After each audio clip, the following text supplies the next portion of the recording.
சாவடிச்சு கொள்ளுவேன் அந்த நாயை.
செஞ்சிடாதீங்க.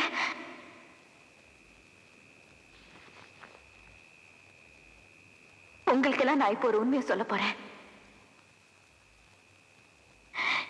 நீங்கெல்லாம் நினைக்கிற மாதிரி இவர் எனக்கு அண்ணனும் இல்ல, நான் இவரோட கூட பிறந்த தங்கச்சியும் இல்ல. இது வரைக்கும் நான் ஊருக்காக சொன்னதெல்லாம் தெய்வ வாக்குதான். ஆனா இன்னைக்கு எனக்காக, என் வாழ்க்கைக்காக சொன்னது பொய் வாக்கு.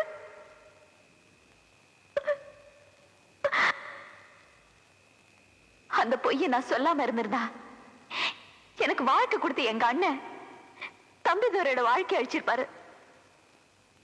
என் அண்ணன் உங்க சுய லாபத்துக்காகவும் வருமானத்துக்காகவும் எனக்கு கல்யாணமே நடக்க கூடாதுன்னு நினைச்சீங்க. என்ன வளர்த்து ஆளாக்கி இருந்தாலும் என்ன பொறுத்த வரைக்கும் உங்க வீட்டுல நான் எப்பவுமே ஒரு அனாதையா தான் இருந்தேன். எனக்கு இந்த ஆடம்பரமான வாழ்க்கை வசதி எதுவுமே வேண்டாம். சுதந்திரமா வாழ விடுங்க.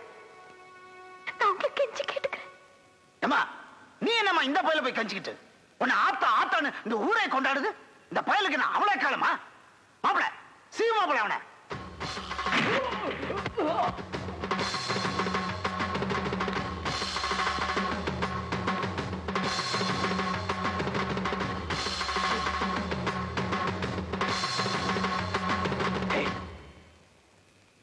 ஹம்சவேணிக்கு நீ பண்ண துரோகத்துக்கு இப்ப நான் உன்னை வெட்டினா ஏன்னு கேட்கறதுக்கு யாரும் கிடையாது. பயப்படாத, உன்னை நான் வெட்ட மாட்டேன். தப்பு பண்ணவங்க தலையெல்லாம் வெட்ட ஆரம்பிச்சா இந்த உலகத்துல எவனும் தலையோட நடமாட முடியாது. யாருன்னே தெரியாத அனாதை ஒருத்திக்கு இருக்க இடமும் உடுக்க துணியும் பசிக்கு சோறும் போட்டு தங்கச்சிங்கிற அந்தஸ்தையும் கொடுத்து ஆளாக்கி இருக்கிய அந்த மனுஷத்தன்மைக்காக இப்ப நான் உன்னை விடுறேன். இதப்படி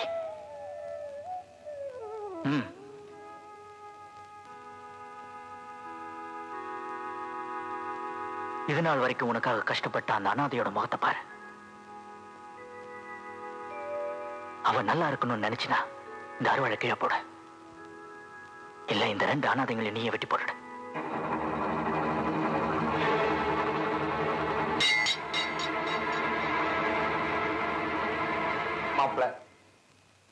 என்ன மன்னிச்சிருப்ப.